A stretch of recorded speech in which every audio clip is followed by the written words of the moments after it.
paz do Senhor Jesus, meus amados irmãos. Aqui é a missionária Arlete, iniciando mais uma pré-aula da nossa Escola Bíblica Dominical, Editora Betel, neste quarto trimestre de 2020, quando estamos estudando o tema A Importância da Palavra de Deus para o Bem-Estar do Ser Humano, comentada pelo pastor Isaqueu Mendes de Freitas. Graças damos a Deus por mais esse trimestre e com certeza juntos aprenderemos lições preciosas para a nossa vida. Mas antes de iniciarmos o comentário de hoje, vamos buscar a direção do Espírito Santo de Deus. Senhor, nosso Deus e nosso Pai, mais uma vez aqui estamos para dar graças a Ti por tudo que Tu tens feito, pelas bênçãos derramadas em nossas vidas, pela salvação e pela Tua palavra. Senhor, nós Te pedimos neste momento a Tua direção para este estudo, que Tu venhas nos iluminar, direcionar com Teu Espírito Santo para que possamos entender as Tuas verdades. Abençoe a cada professor e professora da Escola Bíblica Dominical que está me ouvindo neste momento.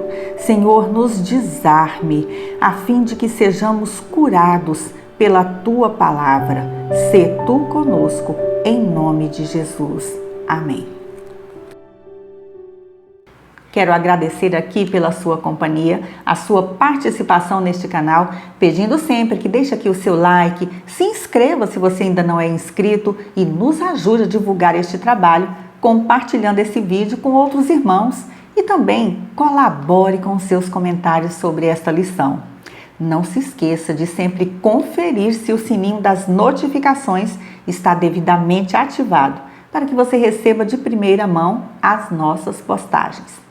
Hoje estaremos comentando a lição de número 3 da nossa revista, Vencendo os Mecanismos de Defesa da Velha Natureza. Os hinos da harpa sugeridos para esta lição são os de número 18, 20 e 96 e podem ser encontrados aqui em nosso canal e também em nossos blogs, revistaebd.com e hinosdaharpa.org. Acesse e confira.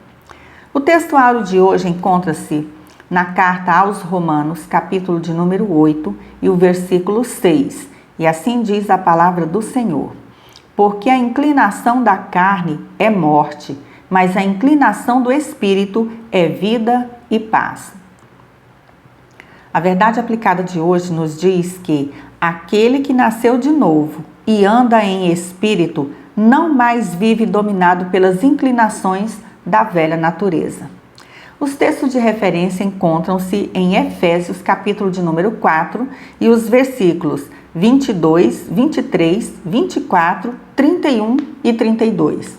E assim diz a palavra de Deus: Que, quanto ao trato passado, vos despojeis do velho homem, que se corrompe pelas concupiscências do engano, e vos renoveis no espírito do vosso sentido, e vos revistais do novo homem, que segundo Deus é criado em verdadeira justiça e santidade. Toda amargura, e ira, e cólera, e gritaria, e blasfêmia, e toda malícia sejam tiradas de entre vós. Antes, sede uns para com os outros benignos, misericordiosos, perdoando-vos uns aos outros, como também Deus vos perdoou em Cristo. O primeiro objetivo da nossa lição é apontar os mecanismos de defesa existentes. O Dicionário Online de Psicologia conceitua mecanismo de defesa como sendo certas estruturas permanentes da psique que habilitam a pessoa a furtar-se ao conhecimento consciente de tudo que possa causar-lhe ansiedade. Na verdade, os mecanismos de defesa são estratégias da nossa mente inconsciente para proteger-nos de sentimentos que a consciência não consegue tolerar. Sabemos que com a entrada do pecado no mundo, a natureza humana se corrompeu, tornando-se inclinada ao pecado, à desobediência e rebeldia a Deus e à sua palavra. Veremos nesta lição como os mecanismos de defesa da nossa velha natureza adâmica se opõe à nova natureza que herdamos quando nos convertemos a Cristo. Essas duas naturezas distintas fazem parte do nosso ser e são os canais pelos quais nossa vida é controlada, ou pelo pecado, ou por Deus. Depende de qual delas damos lugar na nossa vida. Como essas duas naturezas estão sempre em conflito dentro de nós, devemos sempre fazer morrer o que pertence à velha natureza terrena, nos despindo então do velho homem para nos revestirmos do novo homem, como acabamos de ler no texto de referência de Efésios 4, 22 ao 24. Isso significa que devemos abandonar nossa antiga forma de vida, antes de crermos em Cristo, como se fosse uma roupa velha a ser jogada fora. Quando decidimos aceitar o presente de Deus, que é a nossa salvação em Cristo, não devemos mais sermos dirigidos por desejos ou impulsos carnais, como a inveja, a mentira, a prostituição, maledicências e etc. Mas sim, vestirmos nossa nova natureza, direcionada pelo Espírito Santo de Deus, que muda o nosso caráter, maneira de pensar e agir, nos fazendo andar em novidade de vida. É bom lembrar que jamais conseguiremos isso por sermos bonzinhos, pelos nossos próprios méritos, pois enquanto estivermos nesse mundo, as obras da carne estarão em constante guerra contra o nosso espírito. E por isso precisamos tanto da ação do Espírito Santo de Deus em nossa vida, para termos controle sobre a velha natureza e não deixar que ela prevaleça em nós. Tópico 1. As defesas da velha natureza. Essa velha natureza que herdamos de Adão e Eva, chamada de natureza adâmica, ao resistir à verdade de Deus e da sua palavra, leva a pessoa a se apoiar na sabedoria humana, nas filosofias ou qualquer tipo de coisa que satisfaça o seu ego e lhe faça acreditar que está seguro e no caminho certo, mesmo longe de Deus, enganando-se a si mesmo. Entretanto, quando uma pessoa passa a conhecer a verdade do Evangelho e se converte a Cristo, recebendo como seu Salvador, passa por uma transformação espiritual total do seu caráter, uma mudança de vida radical e sobrenatural, que só pode ser operada pela graça de Deus em Cristo Jesus e pelo poder e ação do Espírito Santo em sua vida. Essa mudança interior é chamada de regeneração, uma experiência profunda em conjunto com o arrependimento, que destrói as defesas da velha natureza, para dar ao novo convertido acesso a uma nova vida em comunhão com Deus, onde a natureza divina passa a habitar no cristão, rompendo as defesas da velha natureza, como está escrito: não por obras de justiça praticadas por nós, mas segundo sua misericórdia, ele nos salvou mediante o lavar regenerador e renovador do Espírito Santo. Tito 3:5. A palavra regenerar significa ao pé da letra, tornar a gerar. A Bíblia afirma que sem o novo nascimento somos filhos da desobediência, conforme Efésios 2:2. Filhos da ira, conforme Efésios 2:3. Filhos do mundo, conforme Lucas 16:8, e até filhos do diabo, conforme Mateus 13:38. Tudo isso para nos mostrar a importância do homem nascer de novo e ser transformado num verdadeiro filho de Deus, conforme João 1:12, com uma natureza totalmente nova, que o habilita a se desviar do mal, resistir ao pecado da velha natureza e andar em novidade de vida, sendo tudo isso pela graça de Deus. Esse novo nascimento tem um papel tão importante no processo da nossa salvação que o Senhor Jesus disse a Nicodemos: em verdade te digo, que se alguém não nascer de novo, não pode ver o reino de Deus. João 3:3. Nicodemos não conseguiu entender isso direito. Ele não conseguia entender como ele, já sendo um homem velho, poderia novamente voltar ao ventre materno e nascer, porque isso se discerne espiritualmente. Isso não se consegue por meio dos padrões humanos, como reformas sociais ou educacionais, mas somente pela ação do Espírito Santo de Deus, que despedaça essas defesas da velha natureza carnal, substituindo-a pela natureza espiritual. Subtópico 1.1. Alguns mecanismos de defesa.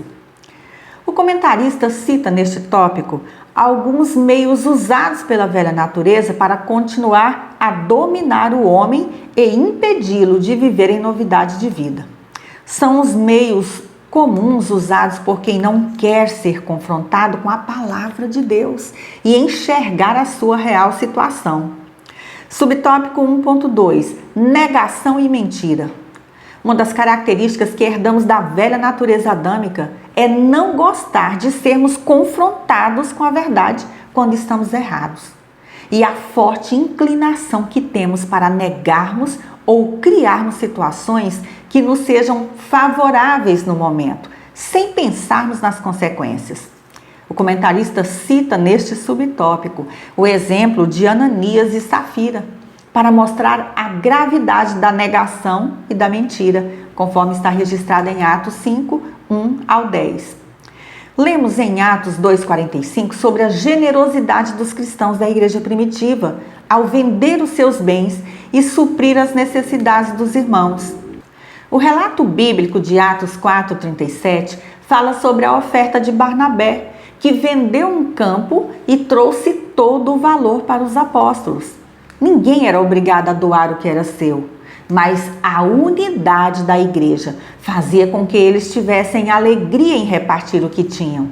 Foi nesse contexto que Ananias e Safira agiram de acordo com a velha natureza, querendo passar para a igreja do Senhor uma falsa imagem de generosidade, uma mentira ao dizerem que estavam ofertando todo o valor do imóvel que venderam, sendo que tinham guardado parte dele. O pecado cometido por aquele casal não foi o da mesquinhez, por guardarem parte do dinheiro. Era deles a escolha de vender ou não aquela propriedade e ofertar aquilo que propuserem em seus corações.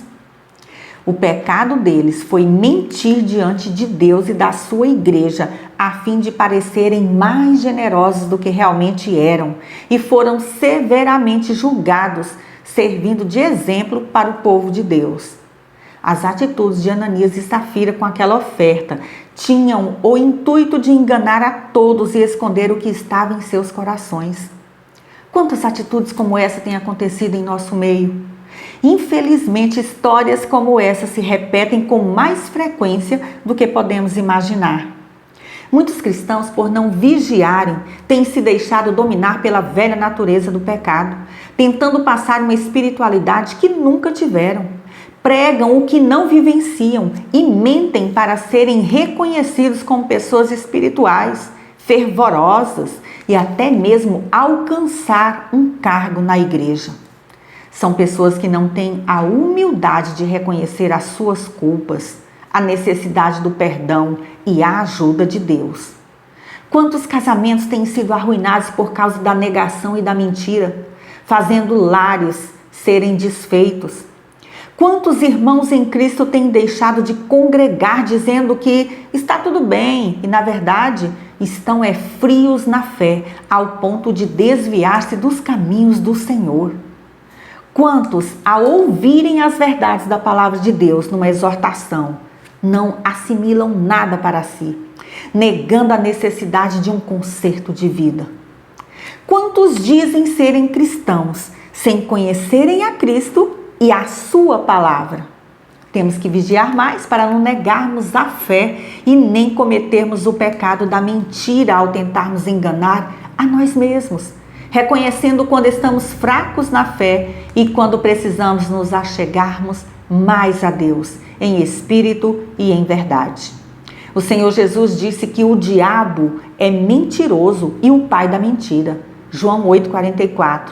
E a advertência do apóstolo Paulo continua válida para todos os que foram regenerados por Cristo ainda hoje.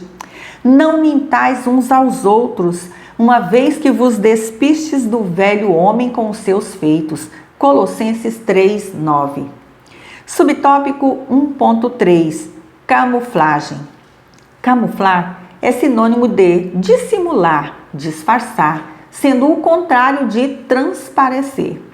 É fazer com que algo ou alguém fique escondido através da utilização de uma camuflagem ou disfarce. Por exemplo, um soldado pode se utilizar de roupas e acessórios que dificultem ser reconhecido pelo seu inimigo num campo de batalha.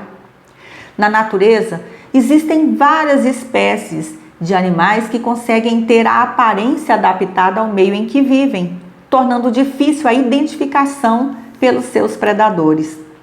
O ser humano aprende desde cedo a camuflar as emoções, especialmente as menos aceitáveis, como a zanga, a inveja, a frustração, resultando em comportamentos que disfarçam a verdade do seu coração e agem como um mecanismo de defesa para contornar a situação e não deixar revelar o seu eu interior. Há pouco tempo vi uma notícia triste sobre uma jovem considerada alegre e extrovertida pelos colegas de escola, amigos e até familiares, que foram pegos de surpresa com seu suicídio e uma carta deixada por ela, externando todo o seu sofrimento, tristeza e conflitos interiores. Ela camuflava a sua dor com a falsa aparência de alegria e, infelizmente, ninguém percebeu a tempo. Também conheço pessoas extremamente brigonas que não têm paciência para ouvir o outro, alteram a voz quando são contrariadas e interrompem constantemente a fala do outro para fazer valer a sua opinião. Mas por dentro, têm o coração cheio de mágoas, ressentimentos e frustrações, causando conflitos existenciais que atrapalham a sua vida social e espiritual. Esse tipo de comportamento também faz parte da nossa velha natureza. E uma coisa é certa, podemos até disfarçar as verdadeiras intenções do nosso coração e fingirmos ser o que não somos diante das pessoas que nos cercam. Mas jamais conseguiremos disfarçar quem verdadeiramente somos perante o nosso Deus, que tudo sabe ao nosso respeito, conforme Salmo 133, e conhece todas as nossas fraquezas.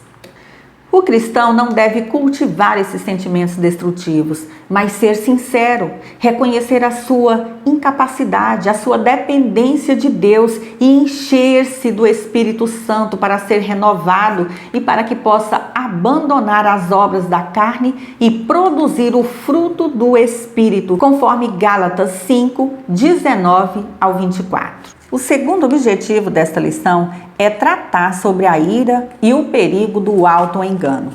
Tópico 2, a ira.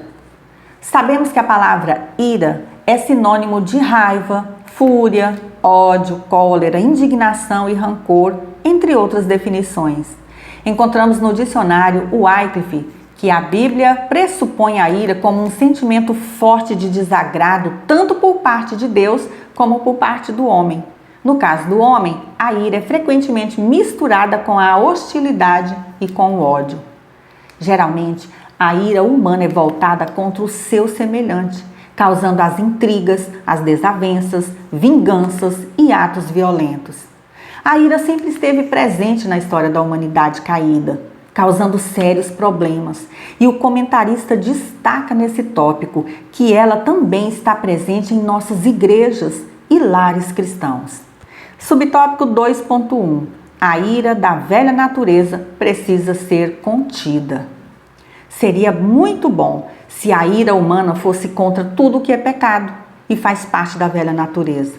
Mas pelo contrário, sendo a ira uma obra da carne, conforme Gálatas 5:20, existe uma luta diária para que o cristão não se deixe envolver por ela, conforme lemos no início. Longe de vós toda amargura, e cólera, e ira, e gritaria, e blasfêmias, e bem assim toda malícia. Efésios 4:31. Nenhum de nós está isento de se sentir irado em algum momento da vida.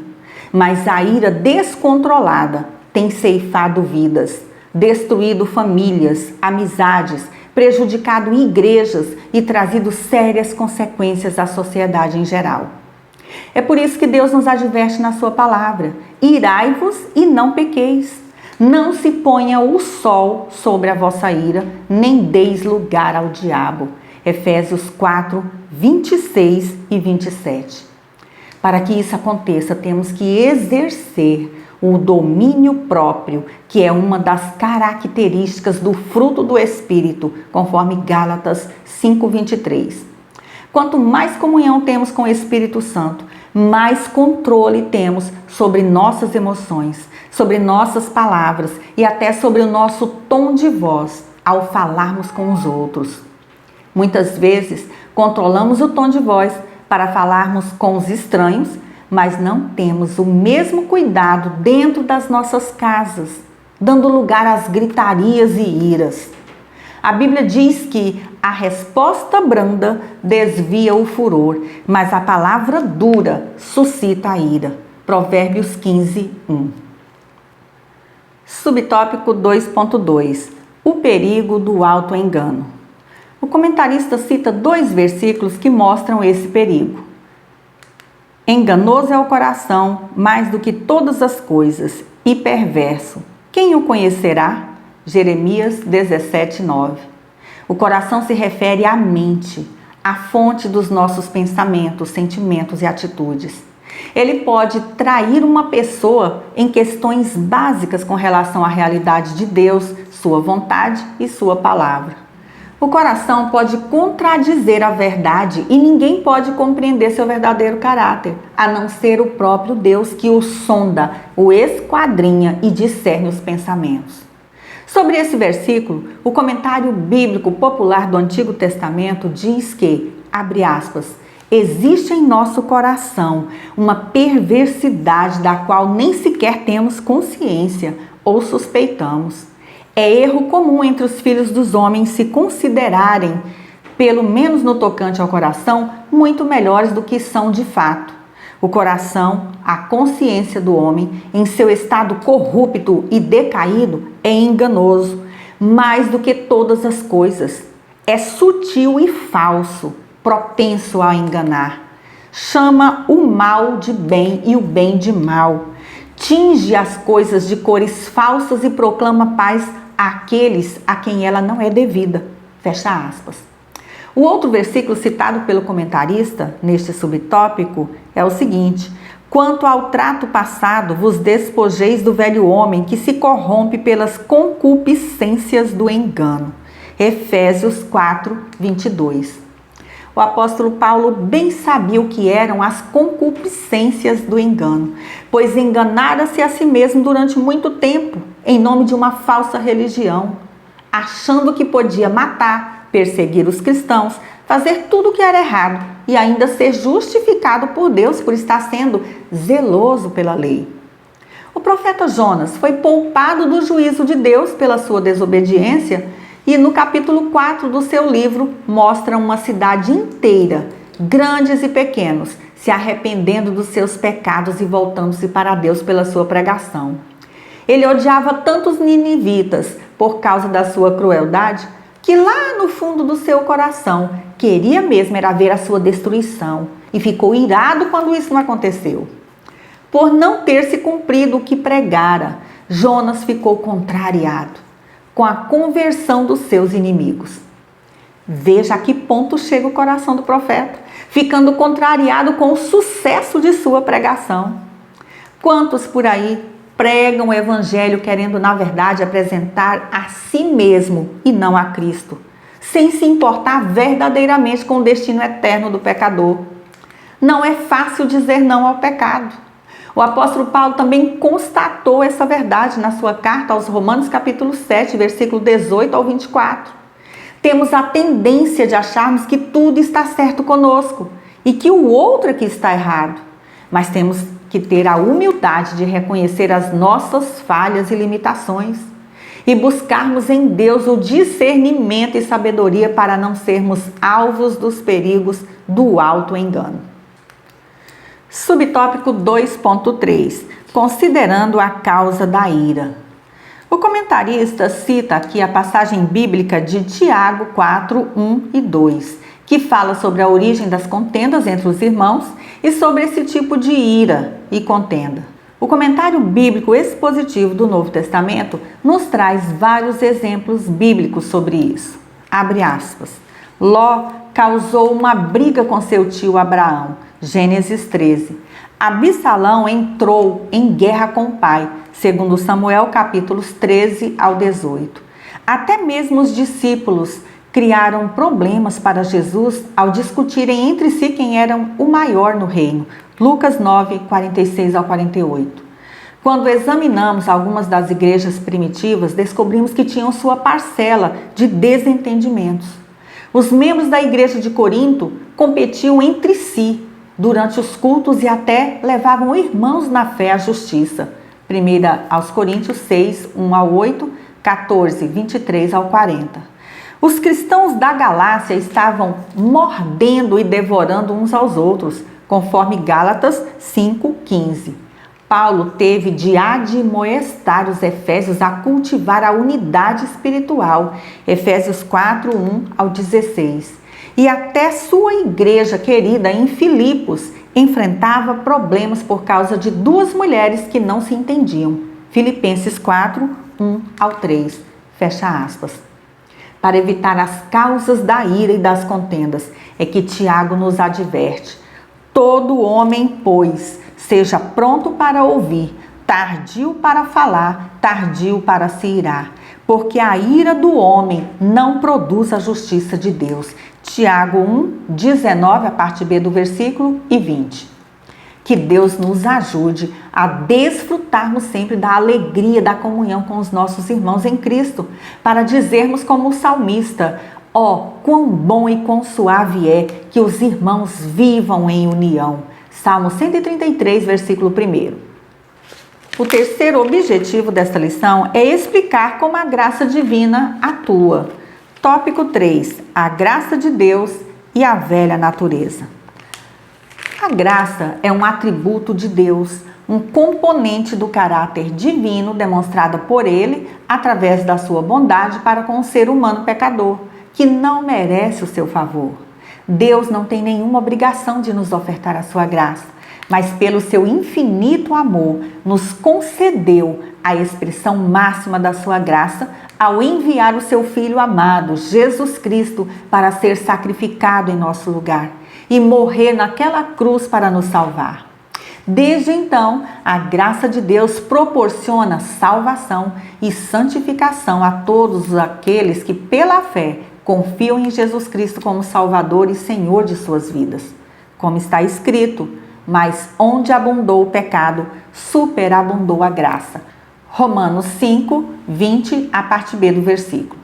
Existem pessoas que não se aproximam de Deus por acreditarem que não merecem, que Ele não vai lhes aceitar ou responder suas orações por serem pecadores. Isso acontece por não saberem que essa graça é imerecida, amorosa e espontânea, oferecida pelo Senhor em benefício do ser humano, a fim de libertá-lo da escravidão do pecado. Ainda sobre a manifestação da graça de Deus, lemos na epístola de Paulo a Tito: porquanto a graça de Deus se manifestou salvadora a todos os homens. Tito 2:11. Quando temos a humildade de reconhecermos o quanto dependemos da graça de Deus e necessitamos da ação do seu Santo Espírito em nós, conseguimos dominar nossa velha natureza, porque antes Ele dá maior graça, pelo que diz: Deus resiste aos soberbos, mas dá graça aos humildes. Tiago 4:6. Subtópico 3.1. A vacina da graça. A Bíblia nos ensina a quem devemos recorrer para encontrarmos forças, resiliência, sabedoria, perdão e tudo mais que precisamos para solucionar os conflitos interpessoais. Está escrito: acheguemo-nos, portanto, confiadamente junto ao trono da graça, a fim de recebermos misericórdia e acharmos graça para socorro em ocasião oportuna. Hebreus 4:16. Através de sua morte na cruz, Jesus Cristo nos abriu o acesso a Deus. Agora podemos nos aproximar de Deus diretamente por causa do sacrifício de Jesus pelos nossos pecados. Deus nos ama e está atento às nossas necessidades. Nenhum pedido é insignificante e nenhum problema é pequeno demais. Tudo aquilo que diz respeito à nossa vida deve ser colocado na presença do Senhor. Deus promete ajudar-nos no momento certo, no tempo dele, e temos que ir ao seu encontro com a confiança de que seremos atendidos por ele. Subtópico 3.2. Precisamos permitir ser vacinados. Em Tiago 4:4-10, encontramos a forma de nos permitir receber a vacina da graça pela nossa comunhão com Deus e observância da sua palavra. Não podemos amar ao mundo e a Deus, fazendo coisas proibidas pela palavra do Senhor e ao mesmo tempo tentando servi-lo. A graça que Deus nos concede é a força para, nos sujeitando a Ele, resistirmos ao inimigo de nossas almas. É graça para, nos achegando a Ele, termos a sua presença conosco. É graça que nos purifica e nos limpa o coração, agindo como bálsamo curador sobre as feridas da alma. Permitimos a ação de Deus em nossas vidas quando nos achegamos a Ele, como está escrito: chegai-vos a Deus, e Ele se achegará a vós outros. Purificai as mãos, pecadores, e vós que sois de ânimo dobre, limpai o coração. Tiago 4:8. Subtópico 3.3. A velha natureza é vencida. Somente pela graça de Deus, como já dissemos, podemos conseguir a vitória sobre a nossa velha natureza. Somente pela graça de Deus alcançamos a nossa salvação, porque pela graça sois salvos, mediante a fé, e isto não vem de vós, é dom de Deus. Efésios 2:8. Pela graça de Deus, experimentamos o seu perdão e o novo nascimento. Ganhamos um novo coração capaz de amar e perdoar a quem nos tem ofendido e passamos a nos desviar do mal, vencendo todos os efeitos da velha natureza. Para concluir, os mecanismos de defesa da velha natureza perderão sua resistência a partir de uma atitude genuína de arrependimento, reconhecimento de mudança, confissão, abandono das obras do velho homem e da prática constante de subjugar as obras da carne e viver a lei do Espírito e vida. Convidamos você, meu irmão e irmã em Cristo, a visitar o nosso blog revistaebd.com para baixar ali os slides referentes a esta lição, ouvir os 3 hinos da harpa sugeridos pela revista e acessar também os demais comentários. O nosso blog hinosdaharpa.org também está aguardando a sua visita. Disponibilizamos ali os hinos da nossa harpa cristã, com cifras, partituras e biografias dos seus autores. Os links de acesso estão aqui abaixo na descrição do vídeo. Agradeço pela sua companhia mais uma vez e se você gostou desta pré-aula, inscreva-se em nosso canal, deixe aqui o seu like, comente sobre essas lições e contribua com a divulgação deste trabalho compartilhando este vídeo nas suas redes sociais e também com outros irmãos em Cristo. Que Deus em Cristo Jesus continue te abençoando grandemente. Fique na graça e na paz do nosso Senhor e Salvador Jesus Cristo. E até a nossa próxima pré-aula, se Deus assim nos permitir.